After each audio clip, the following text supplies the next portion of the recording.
Vítajte na dnešnej tlačovej besede po zápase Martin Zvolen. Vítam na nej asistenta trénera Andreja Podkonického a domáceho trénera Pavela Pavkovčeka. Páni, poprosím vás o zhodnotenie dnešného zápasu, nech sa páči. Pán Podkonický. Tak, my sme dneska nezačali moc dobre tú prvú tretinu, dostávali sme sa zbytočne pod tlak sami tým, že sme nedostávali pod z tej našej tretiny, krídla nám zle bránili, z toho sme aj dostali ten gól. Naše krídlo zabudlo na beka a ten si tam zbehol pred bránu a dostali sme na 1-0. Dali sme gól na 1-1, čo bolo dobre po prvej tretine.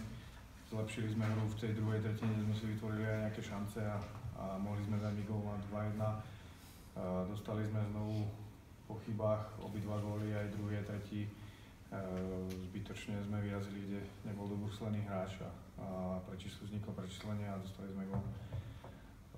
Po druhej tretine sme si hovorili, že sme mali celkom dobrú tú druhú, že stačí dať len gól a budeme naspäť v zápase, ale dostali sme 4 góly a myslím, že tých 7-2 je trošku kruté, ale nemôžeme dostávať také góly, ako sme dneska dostali.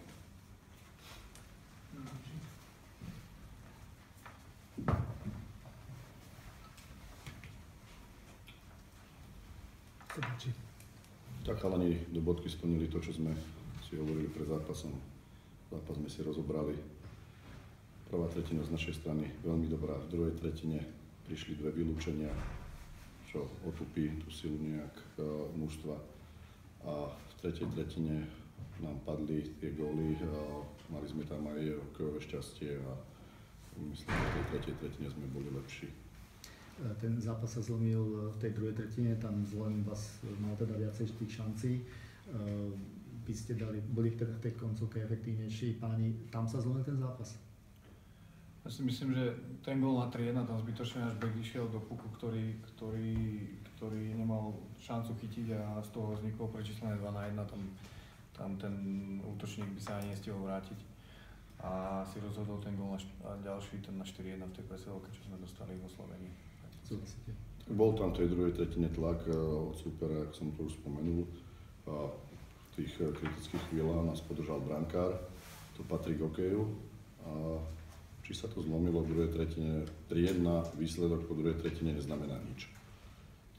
Dali sme 4. gól a následne 5.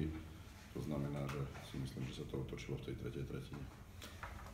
Príchod Jana Markoviča určite potešil, pár slov teda na jeho adresu. Čo sa týka Jara, je to kvalitný hráč. Veľmi dôležité je, že popri ňom ožil aj Peťo Galambur so Surovkom. Tá ich formácia hrala na to, že hrali prvýkrát pokope po nejakej dlhej dobe veľmi dobre a ak tak budú hrať, ak budú predvádzať to hokej, čo predvádzali dnes, tak bude to určite prínos pre to mužstvo. Otázky? Pokiaľ nie, ďakujem vám.